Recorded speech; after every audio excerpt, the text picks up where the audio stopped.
Hal di atas jelas bukannya membuat terang persoalan, tetapi sebaliknya malah memperkeruh permasalahan.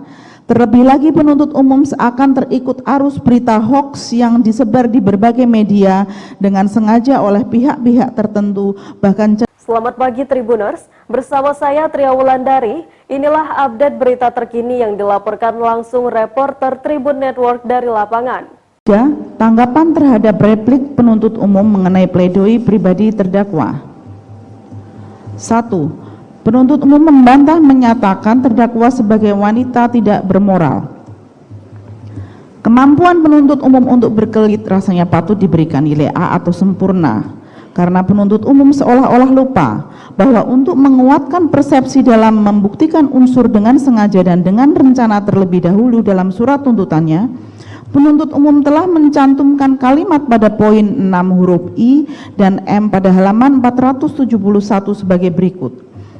Bahwa di dalam keterangannya ahli kriminologi Profesor Dr. Muhammad Mustafa MA memberikan kesimpulan, 1. Di dalam perkara aku kekerasan seksual atau pemerkosaan bukan sebagai motif atau latar belakang yang mendahului.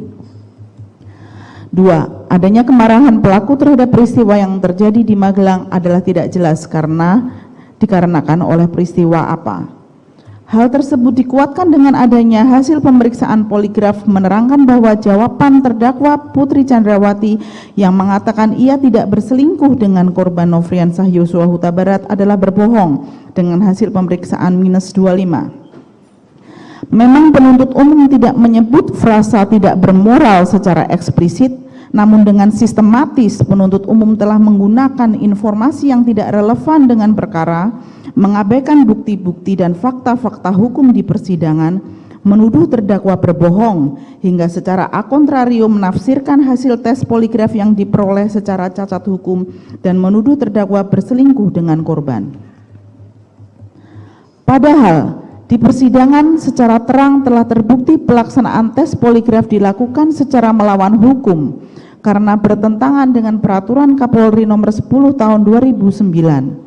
Penuntut umum yang profesional seharusnya sangat memahami bahwa bukti yang diperoleh secara tidak sah tidak punya nilai pembuktian secara hukum.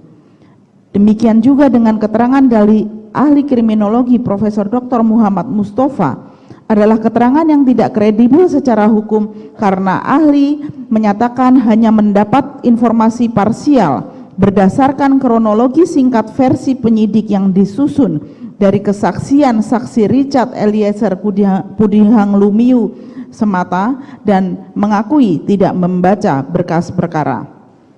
Vide verbatim ahli Mustafa halaman 1824 sampai dengan 1827, angka 872 sampai dengan 897. Hal di atas jelas bukannya membuat terang persoalan, tetapi sebaliknya malah memperkeruh permasalahan.